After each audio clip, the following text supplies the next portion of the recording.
Depuis plusieurs années, on relate des histoires à propos de statues qui pleurent. Pour la plupart des gens, il s'agit de supercheries, et pour d'autres, il est bien question d'un phénomène, mais qui nécessite des explications scientifiques. Et pour ceux qui se sont justement penchés sur la question, ils en sont arrivés à la conclusion que ces larmes sont le résultat de la condensation, qui vient se loger dans les endroits les plus froids, et il s'avère que pour ce genre de statues, qui sont faites en de multiples matériaux, c'est au niveau des yeux. Du coup, quand il en est nécessaire pour prouver qu'il s'agit d'un fake, dernièrement on ne se prend plus la tête, et on fait des analyses des larmes retrouvées sur les statues. Les résultats sont dans la plupart des cas de l'eau, de l'huile, du sang animal, et même parfois humain, et il s'agit souvent de statues représentant la Vierge Marie, et même aussi des statues de Bouddha, dans les pays bouddhistes.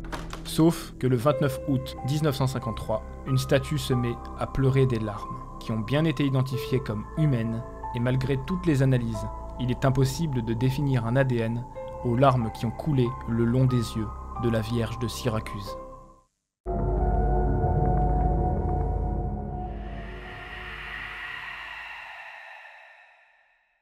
Nous sommes donc en Sicile quand deux personnes reçoivent en cadeau de mariage une statue de la Vierge, et c'est plus tard quand l'épouse tombe enceinte que des larmes coulent des yeux de la statue, pendant 3 jours d'affilée. Et il faut savoir que l'épouse a perdu la vue avant de la retrouver au moment exact où les larmes ont commencé à couler.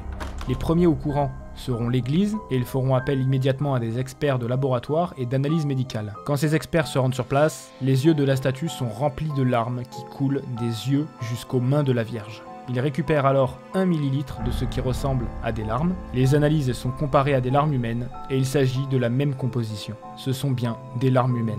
Mais à qui ? Près de 2 semaines se sont écoulées et pour tous les scientifiques qui s'y collent, il est impossible d'élucider ce mystère. Personne n'arrive à trouver la réponse. Et nous ne l'aurons jamais.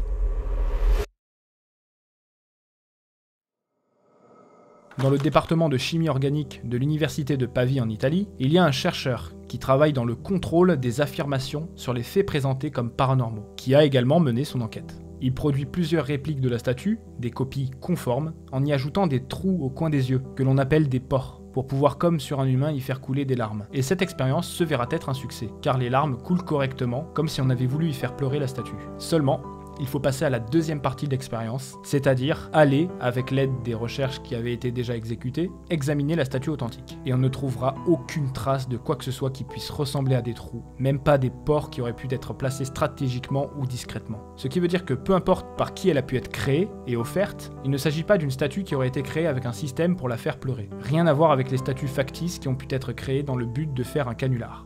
Il faut savoir qu'à l'époque où la statue a pleuré 3 jours de suite, c'est près de 200 témoins qui ont assisté à la scène. Quand ceux qui possédaient la statue ont laissé au public l'occasion de voir le phénomène, certains ont touché et même goûté ces fameuses larmes. Des vidéos et des photos sont prises. Un jeune réalisateur du nom de Nicola Gorino prend 300 photogrammes de la statue. Et là où la légende se crée, c'est quand de plus en plus de monde viennent voir la statue, c'est quand près de 300 personnes sont miraculeusement guéries au contact des larmes de la Vierge sur la zone à guérir. Des intoxications ou encore des paralysés, toutes ces personnes auraient été guéries par pur miracle.